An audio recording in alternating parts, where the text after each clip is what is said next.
भंवर उड़े बग बैठे आई, रैन गई दिवसों चली जाई। हल हल कांपे बाला जीव, ना जाने का करें पीऊ। कांचे बासन टिके न पानी, उड़ गए हंस काया कुम्भलानी। काग उड़ावत भुजा पिरानी, कहें कबीर यह कथा सिरानी। सदगुरु इस शब्द में मानो किसी से सीधे कह रहे हैं कि जीवन पूरा का पूरा चला गया प्रपंच में, व्यर्थ में, और जीवन का जो लक्ष्य था मोक्ष, कल्याण, परम शांति प्राप्त करने का जो उद्देश्य मानव जीवन का होता है, उसको समझा तक नहीं, अभी तक जाना नहीं, और न उसके लिए कोई प्रयास किया, प्रयत्न किया, न कहीं साधु संतों की संगत में जाकर के कुछ सुना समझा कि जीवन क्या है, मेरा धर्म कर्तव्य क्या है, मेरा कल्याण कैसे होगा। और व्यर्थ में जीवन जा रहा है धीरे धीरे, और सब चला गया। कभी तुमने अपने आप को झांक करके देखा है? अपने आप को कभी देखा है कि मेरा जीवन पहले से कितना कहाँ है, कैसे व्यर्थ चला गया, कितना कीमती समय निकल गया, लेकिन हमने कल्याण के लिए प्रयास कुछ नहीं किया। संसार के लिए, परिवार के लिए, धन दौलत के लिए और तमाम दुनियादारी के लिए हमने सब कुछ किया, लेकिन अपने कल्याण के लिए, आत्म कल्याण के लिए कोई भी प्रयास हमने नहीं किया। तो और कभी देखा है तुम्हारे भंवरे उड़ गए? भंवर उड़े बग बैठे आई।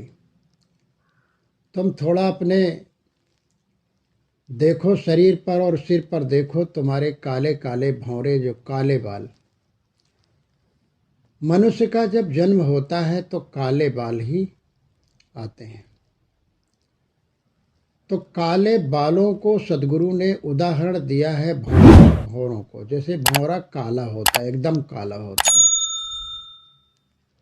तो तुम्हारे काले भंवरे यानी काले बालों की कालिमा उड़ गई, चली गई, अब नहीं रह गई है, और बुढ़ापा दस्तक देने लगा, सावधान करने लगा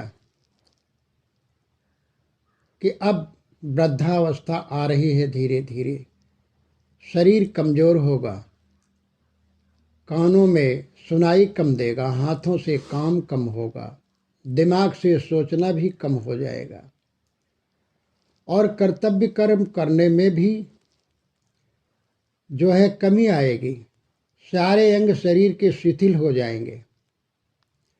तब तुम क्या कर पाओगे? तब कुछ साधना, भजन, भक्ति, राग, वैराग दोनों ही नहीं हो पाएंगे।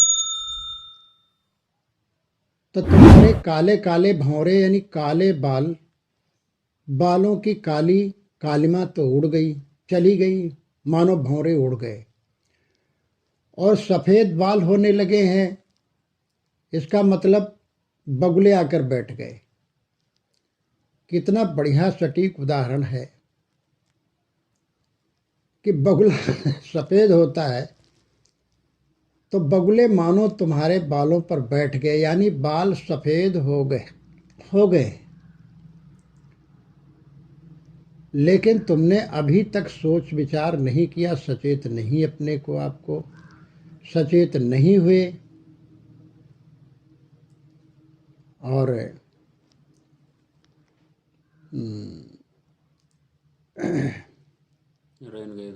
हाँ, सफेद सब बाल हो गए, बालों पर सफेदी आ गई है, लेकिन तो भी अभी मन, वाणी, कर्म, हृदय हमारा अभी तक शुद्ध, स्वच्छ, साफ नहीं हुआ, न हमने कुछ कर पाया। हल हल कांपे बाला जीव। अब जब वृद्धावस्था आ जाती है, जब कुछ करने की ऊर्जा और शक्ति नहीं रह जाती है, बुद्धि भी काम नहीं करती है, कहते हैं कुछ और, सोचते हैं कुछ और, निकलता है कुछ और, कुछ ध्यान ही नहीं रहता, स्मरण शक्ति कमजोर हो जाती, क्षीण हो जाती है, शरीर में झुर्रियाँ पड़ जाती हैं। तो अब उस समय होता क्या है, सब निर्बलता आ जाती, कमजोरी आ जाती है। तो व्यक्ति बुढ़ापे में थर थर मानो जैसे जाड़े में कोई कांपता हो, विकट ठंडी में कोई कांपता हो, तो इसी तरह व्यक्ति डरने लगता, भयभीत होने लगता, कांपने लगता है कि हमने पूरा जीवन प्रपंच में, परिवार को संभालने में, धन के जोड़ने में, उनके भविष्य के लिए और कई पीढ़ियों के लिए घर बनाने के लिए और उनकी सुख सुविधा के लिए हमने छल किया, मिलावटबाजी की, धोखाधड़ी की, पाप प्रपंच में ही हमारा समय बीता, सब कुछ कर डाले। और हे प्रभु, अब देखो कोई हमारे कुटुंब परिवार के जल देते हैं कि नहीं देते हैं, बुढ़ापा आने लगा है, अब क्या होगा प्रभु, हमने तो कुछ किया नहीं, हमने ना सत्संग किया है, न संतों के दर्शन कर पाए, ना तो अपने हाथों से कुछ दान धर्म कर पाए, न माता पिता की सेवा कर पाए, और ना किसी शुद्ध आत्मा पवित्र आत्मा को ही कुछ हम उनकी सेवा कर पाए, ना दान कुछ कर पाए, ना हमने स्वयं ठीक से खाया न खिलाया, कुछ अपने जीवन में हमने कर भी कुछ नहीं पाया। अब हम कैसे तरेंगे, कैसे हमारा कल्याण होगा? आदमी जब गलत कार्य करता है फिर आखिरी में सोचता अब हमारा क्या होगा, पता नहीं क्या हो, कहाँ जाएं, पशुओं में जाएं कि कीड़े मकोड़े हो जाएं, कौन सी यातना यमराज हमें देंगे। तो हल हल कांपे बाला जीव। अब ये बाला जीव बचपना, क्योंकि वृद्धावस्था एक बचपना है, सेकंड चाइल्ड यानी दूसरा बचपना है। जब दूसरा बचपना आ जाता है तो बचपने में मानो सब कुछ भूल जाता, बचपने में कुछ क्या किया जाए, तो बचपने में कुछ हो नहीं सकता है। तो बाला जीव, बालक की तरह जीव कांप रहा है, कमज़ोर हो गया हर तरह से, अब कुछ करने की तो हिम्मत है नहीं, बस भय होता है, डर होता है, क्या होगा, कहाँ जाएंगे, हाय रे। अब जिनके लिए हमने धन जोड़ा, झूठ बोला, मिलावटबाजी की, पाप किया, छल कपट किया, अब पता नहीं अचानक मेरा कब शरीर छूट जाए और कैसे मृत्यु हो, पता नहीं। देखो पापों का भोग तो भोगना भाई पड़ता है, भगवान माफ नहीं करेंगे। अब तो ये सब सोच करके व्यक्ति कांपता है, डरता है, भयभीत होता है और ध्यान सुमिरन में लग जाता, राम राम राम राम। लेकिन अंतराम कही आवत नाही, युगन युगन मुनि जतन कराही, रामायण में भी आया है, गोस्वामी जी भी कहते हैं कि तमाम लोग उपाय कर डालते हैं और जब करने योग्य होते हैं, जब साधन भजन भक्ति साधना कुछ बनने का, कुछ सीखने का, कुछ समझने का जब समय होता है तो वो पाप प्रपंच में बिता देता है। फिर अंत में सोचता है कि राम राम कर लें, बस हमारा सारा कल्याण हो जाएगा, पाप कट जाएगा और भगवान के दरबार में चले जाएंगे, भगवान विमान लेकर के आएंगे। तो ऐसा कैसे हो सकता है? एक बार कभी भूल से तीर्थ में चले गए तो पंडों को दान वान दे दिया तो सोचते हमने बहुत कुछ कर दिया। अरे जिंदगी भर तुमने पाप कर्म किया, पाप का कमाया और पापियों को ही दे आए, किसी पुण्य आत्मा को नहीं दिया। चोरी करे निहाय की, करे सुई का दान, और ऊंचे चढ़ के देखते केतिक दूर विमान। निहाय की चोरी करते, बहुत फायदा उठाते, खूब छल कपट करते, मिलावटबाजी करते और करोड़ों रुपए कमा लेते हैं, तो वही पाप आत्माओं को दान कराते हैं। अब ऊपर चढ़ करके देखते हैं भगवान विमान लेकर के जरूर आएंगे, अब हमें स्वर्ग में ले जाएंगे। ये कितनी पिपासा है लोगों की। बिना कुछ साधना भजन भक्ति किए मन तो पवित्र नहीं है, कर्म तो पवित्र नहीं किया है, वासनाएं तो पवित्र नहीं है, उधर ही भागती हैं तृष्णा की तरफ और पाप की तरफ भागती हैं। तो अब तुम विमान देखते हो कि विमान आ जाए, तो अब कैसे होगा? तो अंत में क्योंकि ये समझा दिया गया है, चाहे जितने पाप करो, बड़ी बड़ी गद्दियां सजा करके, ऊंची ऊंची तखत डाल करके, तखत पर तखत डाल करके, और ये समझाया गया कि तुम चाहे जितने पाप कर डालो, बस राम का नाम जप लो। नाम जप पे बड़ी ताकत है। अरे राम में इतनी शक्ति नहीं जितनी नाम में शक्ति। ये सब सिखाया गया, बताया गया।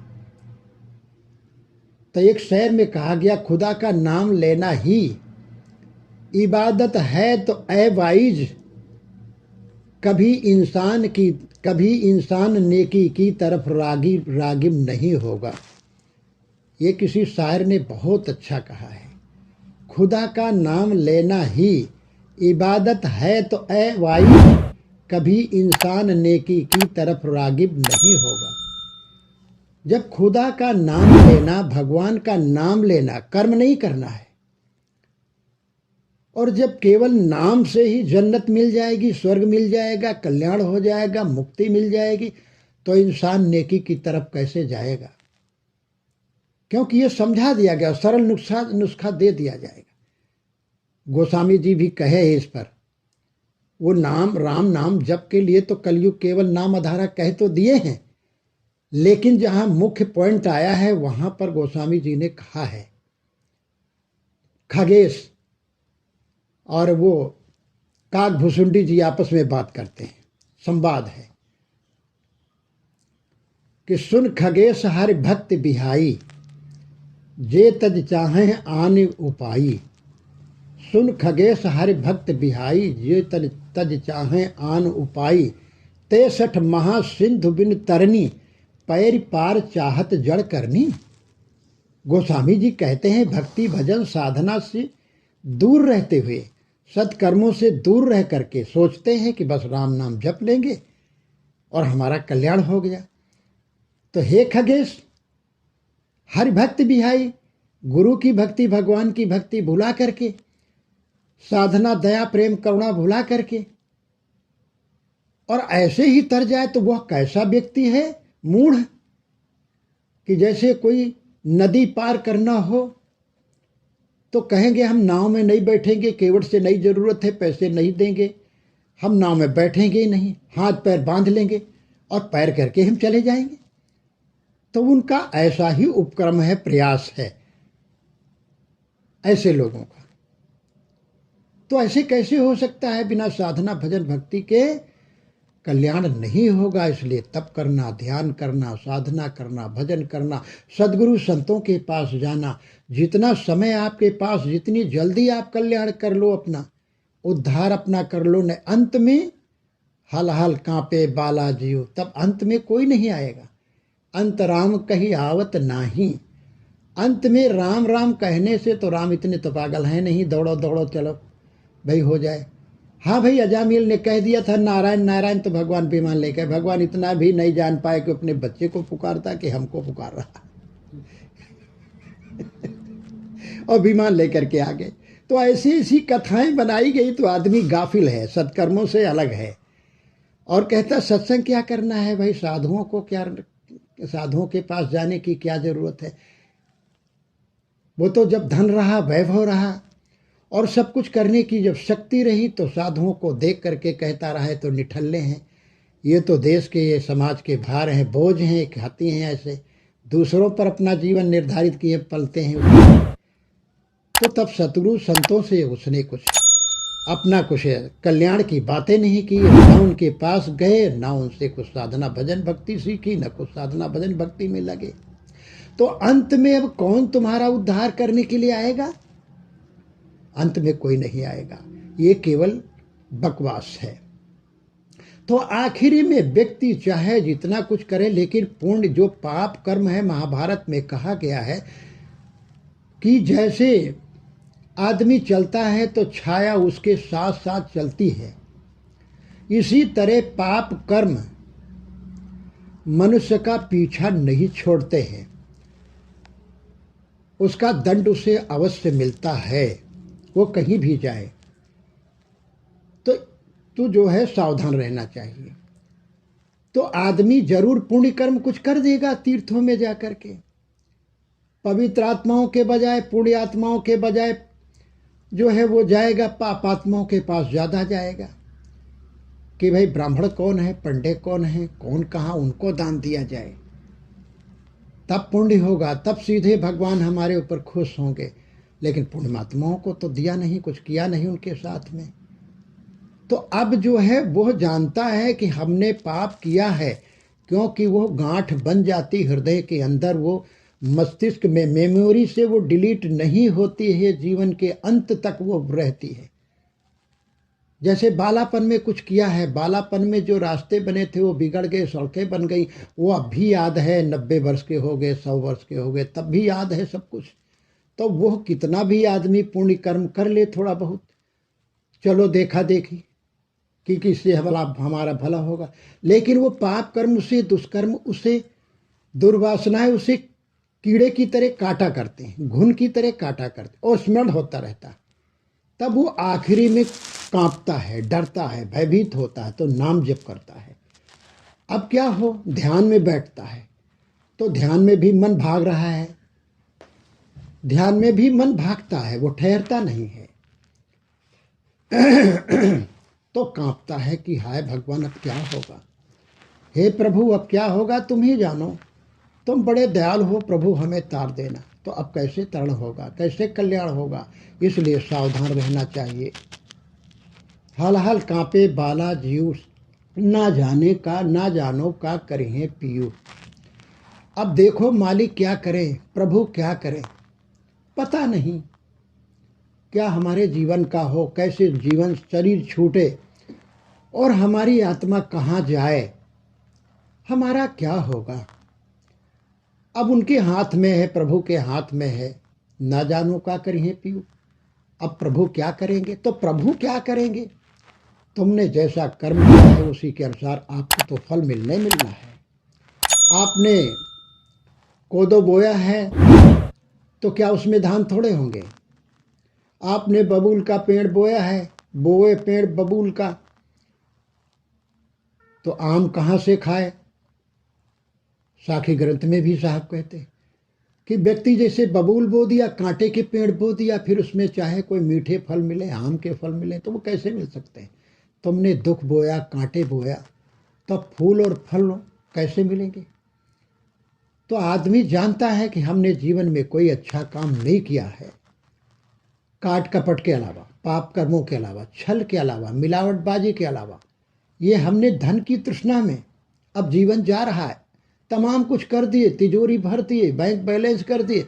अब इसका भोग करने का जब समय आया तब हम जाने वाले हैं। कब छूट जाए जीवन, कब चला जाए, हाय रे दादा, ये सब छूट जाएगा, ये पत्नी छूट जाए, बच्चे छूट जाएंगे, ये महल मकान छूट जाएगा, दुकानें छूट जाएंगी, ये इतना द्रव्य, इतना धन सब छूट जाएगा। हाय अब कुछ भी जाने वाला साथ नहीं है, लोग दफना देंगे या जल में बहा देंगे, कीड़े खा जाएंगे, मछलियाँ खा जाएंगी, या जला देंगे तो राख मुट्ठी भर हो जाएगा, और क्या होना इस शरीर का। अब वो डरता है, भयभीत होता, दुखित होता, रोता है, मन ही मन बैठा अकेले में रोता है, कुढ़ता है। कोई पूछता दादा क्यों रोए, अरे क्यों रोए रहे भैया, अपने कर्म को रो रहे हैं, जीते जी हमारा साथ नहीं दे रहे। बच्चों से कहते हैं दवा ले आओ तो कोई सुनता नहीं है, हम कहते हैं दवा ले आओ भैया, थोड़ी एक आधी टिकिया, बुखार ज़्यादा आ रहा, जाड़ा ज़्यादा लग रहा, तो कहते यार अपने बच्चों को देखे कि तुमको देखें। तब वो कुड़ते अंदर अंदर कि जिनके हित परलोक बिगाड़ा, सो सब जीते कीन किनारा। हमने जिनके लिए पाप छल किया, धन इकट्ठा किया, अरे भगवान का नाम भजन भी भूल गए, भक्ति भी भूल गए, कभी साध संतों को हमने दरवाजे पर नहीं लाया, न उनको कोई दान दिया, न उनको एक चुटकी आटा दिया खिलाया। और जिनके लिए हमने सब कुछ किया, आज वो हमें घुरकते हैं, आंखें दिखाते हैं। अब सब कुछ छूट जाएगा और कोई एहसान भी ये नहीं मानते हैं। तो यही सोच सोच करके अंत में रोते हैं, व्यक्ति रोता है। लेकिन अंत में अब क्या होगा, तो राम नाम का आधार केवल ले लिया, लेकिन अब मन तो उधर ही भाग रहा है, मन उधर ही भाग रहा है। और वो कैसे भाग रहा, धन दौलत की तरफ भाग रहा, हाय हम छूट जाएंगे, बच्चे कैसे चलाएंगे, परिवार कैसे चलेगा, और ज़मीन देखो ये शराबी कबाबी न निकल जाए तो बेच दे सब जो हमने खूब कमाया किया है। और थोड़ा नुकसान होने लगता तो उसका बहुत याद रहता है। एक मारवाड़ी था और वृद्ध हो गया। जब काफ़ी वृद्ध हो गया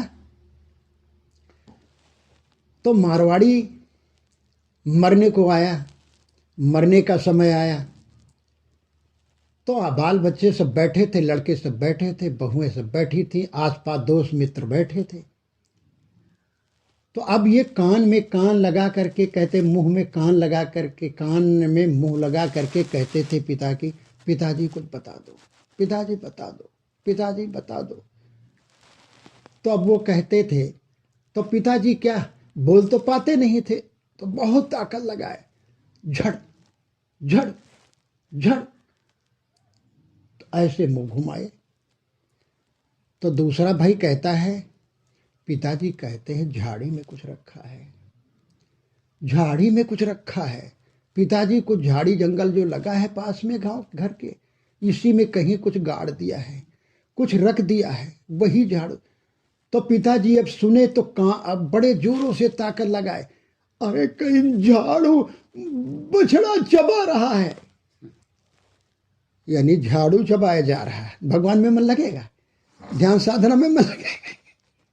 अब उनको ये भी जा रहा कि झाड़ू बढ़िया बढ़िया बछड़ा चबा रहा, बछड़ा गाय बछड़ा बंधा था तो बछड़ा झाड़ू चबा रहा था। तो सब हंस लिए, बच्चे कहे दत्त तुम्हारी, मरने के समय झाड़ू याद आता। लोग कहने लगे अरे भगवान का याद करो, भगवान का, झाड़ू जंगल का याद कर रहे हो।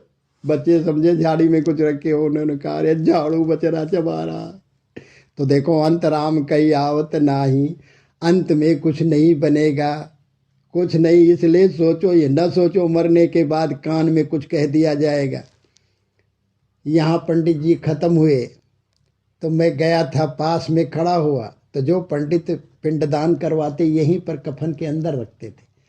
अभी हाल में मृत्यु हुई तो मैं गया तो कहीं कान में चुप पे बैठ करके कुछ कह दिए, मंत्र दे कि ये चले जाए भगवान के दरबार में, ब्रह्मलोक में चले जाए, ब्रह्म में मिलन इनका हो जाए। तो अब अंत में जब सुनने वाला है नहीं, इंद्रिय सुन नहीं सकती, कान सुन नहीं सकते, सुनने वाला है भी नहीं, जिनके द्वारा कान सुनते हैं, जिनके द्वारा वाणी निकलती है, जिनके द्वारा कर्म कर्तव्य होता, जिनके द्वारा सोचा जाता, वो तो चला गया।